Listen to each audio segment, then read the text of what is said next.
Daily news media में आपका स्वागत है। व्हाइट हाउस के स्पोक्स पर्सन जॉन किर्बी ने एक प्रेस कॉन्फ्रेंस में कहा कि इसका कोई प्रूफ नहीं है कि इजरायली आर्मी ने एड वर्कर्स को जानबूझकर टारगेट किया है और इसके बारे में इजराइल ने स्वीकार किया है कि ये सब गलती से हुआ है और वो खुद इसकी जांच कर रहे हैं।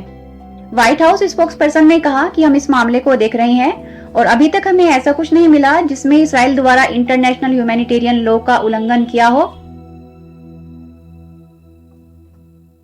जॉन किर्बी के इस बेतुके बयान पर जब एक पत्रकार ने पूछा कि क्या पिछले 6 महीने में इजराइल ने अभी तक ह्यूमैनिटेरियन लॉ का उल्लंघन नहीं किया है, जॉन किर्बी ने सकपकाते हुए कहा कि स्टेट डिपार्टमेंट पूर्व में हुए सभी मामलों को देख रहा है कि उन मामलों में ह्यूमैनिटेरियन लॉ का उल्लंघन हुआ है या नहीं।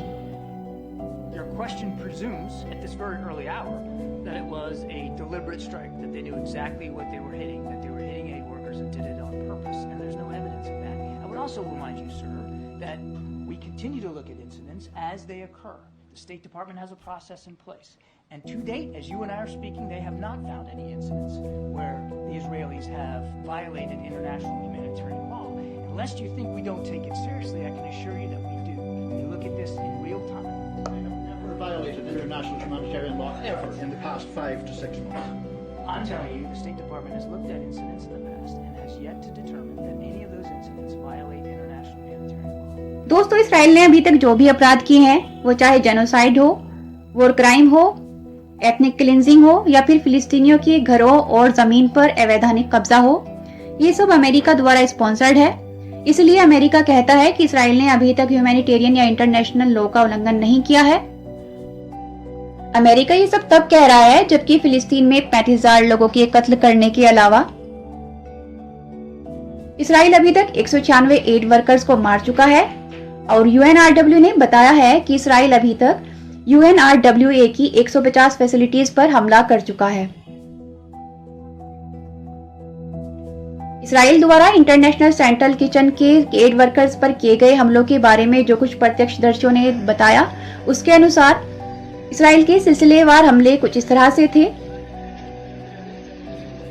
एड वर्कर्स की पहली कार जब हमले के बाद जलने लगी तो उसमें सवार विक्टिम्स को जब दूसरी कार में रेस्क्यू किया जाने लगा तो इसराइल ने दूसरी कार को भी हिट किया और उसके बाद तीसरी कार पर भी इसराइल द्वारा हमला किया गया।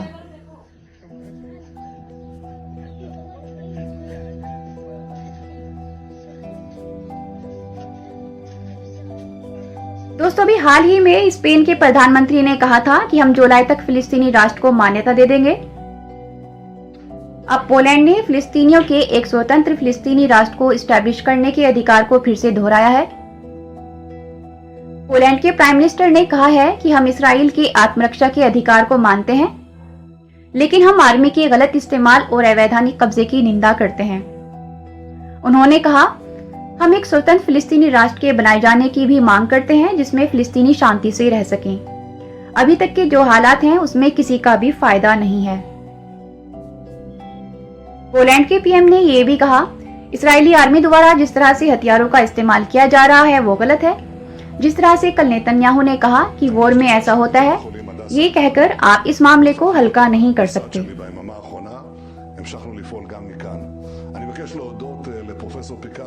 देश दुनिया की खबरों को पाने के लिए हमारा YouTube चैनल जरूर सब्सक्राइब करें। Thanks for watching.